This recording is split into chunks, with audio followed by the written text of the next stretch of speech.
Breaking news. I had to talk about this. So Jon Gruden, he resigned from being the Las Vegas Raiders head coach after homophobic and misogynistic emails and racist emails. So Jon Gruden stepped down Monday as the coach of the Las Vegas Raiders football team hours after the New York Times detailed emails which he had made homophobic remarks. So his resignation was a striking departure from the football league for a coach who had won a Super Bowl.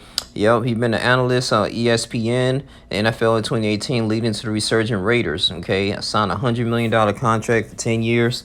And, according to the Las Vegas Raiders, he said, I have resigned as head coach of the Las Vegas Raiders. I love the Raiders and do not want to be a distraction. Thank you all to the players, coaches, staffs, and fans of Raider Nation. I'm sorry I never meant to hurt anyone. Mark Davis is the owner of the Raiders. That he had accepted a resignation. The Raiders special teams coordinator was elevated to interim head coach. Okay, wow. So, man, so he denounced the emergence of women as references, the drafting of a gay player, and the tolerance of player protesting during the playing of the national anthem. Okay, so he has some remarks about that. According to the emails reviewed by the Times, so Gruden's messages were sent to Bruce Allen, who was the former president of the Washington football team, and while he was working for ESPN as a color analyst during Monday Night Football. In the emails, Gruden called the league's commissioner Roger Goodell the F word, the FAGGOT, and include his anti-football, wow, jeez, PUS, yeah, he used that word, and said that Goodell should not have pressured Jeff Fisher, then the coach of the Rams, to draft queers, a reference to Michael Sam in that particular time. Y'all remember Michael Sam, openly gay player, a gay player chosen by the team in 2014. I think he was on the practice squad. I remember that, but in numerous emails during the 7-year period ending in early 2018, Gruden criticized Goodell and league for trying to reduce the concussion and said that Eric Reid, a player who had demonstrated during the playing of the national anthem, should be fired. In several instances, Gruden used a homophobic slur to refer to Goodell and offensive language to describe some NFL owners, coaches, and journalists who cover the league. Wow. Yeah, you can't call the league commissioner that. I mean, but this was back in 20... Wow, well, Gruden, Allen, NFL, and the Raiders did not respond to the request for the comment. Although not with a team at the time, Gruden was still influential in the league and highly regarded as a coach. I mean, despite them knowing all this information, though, the Raiders, they still hired him. He, like I said, I don't know if he,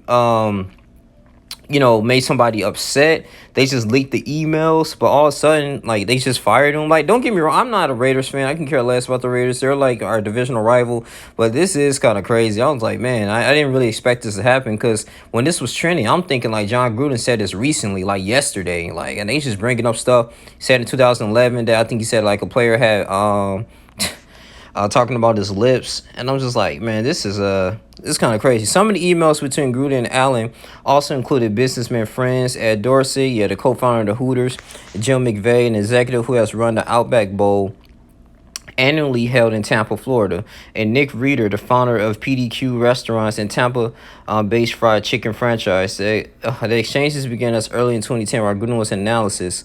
Wow, man. Gruden and Allen are longtime friends and colleagues. Allen was a senior executive with the Raiders from 1995 to 2003. Yep. When he worked with Gruden, who was the head coach of the team from 98 to 2001, Gruden became the head coach of the Tampa Bay Buccaneers in 2002. Yep, and they beat the Raiders in the Super Bowl that season. So Allen became the general manager there in 2004. Allen, who is the son. Wow. So, yeah, man. I'm just kind of torn about this. It's unfortunate, but it goes to show you that, hey, you gotta be careful what you say. I mean, the things that you say in the past can haunt you man. Seriously, it can destroy your future. It can come back and bite you. You'll be surprised what people say behind closed doors, man. But when you're like in a top tier organization, a lot of this stuff can come out, man. A lot of this stuff is gonna the things you do, good or bad, man, it's going to come out. And I think this is why a lot of NFL, NBA, or any players that's making a lot of money, millions of dollars, they be careful when they speak on, Black Lives Matter, or they talk about the racial injustice that's going on in the country, because that might be right, entitled to their opinion. But the thing is, you're always going to offend someone. And when you're making remarks like this, it's not like you working at McDonald's, Walmart, you got your own company. Even then, you got to be careful with that. But when an organization with millions of people, and we rely on views and ticket sales, you got to keep the people happy.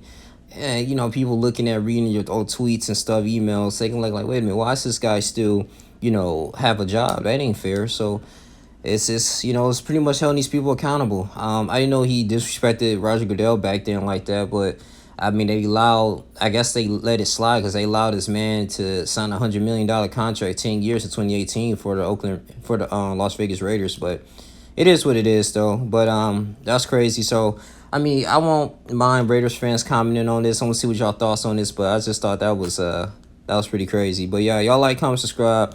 Yeah, they went 3 and they 3-2 right now.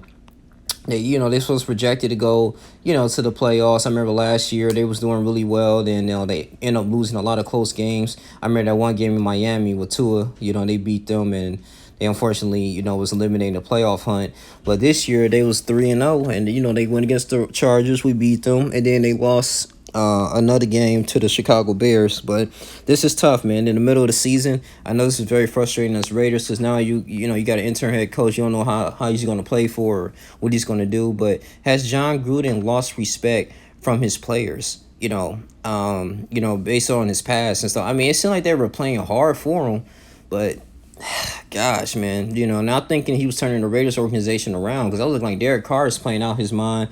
And like I said, this guy, you know, he won a Super Bowl before with the Tampa Bay Bucks, and he knows what he's doing. You know, it's a reason he can turn this franchise around. But I don't know, man. It seems like they're back to square one, or maybe they might be blessed with another head coach. But you don't want a team to be looking for a head coach like that in the middle of the season, especially, you know, when they in a division like the AFC West is a very competitive division, you know. But it is what it is, man. You kind of want to be solid ground. But y'all tell me what y'all think, man. You think this is wrong? You think they was real picky about this? I mean, what he said was it was very inappropriate. I mean, you're not supposed to be saying things like that, but I didn't think it was going to bite him like that, man. Wow. But it is what it is, man. Like, comment, subscribe, share this video. I'm out. Deuces.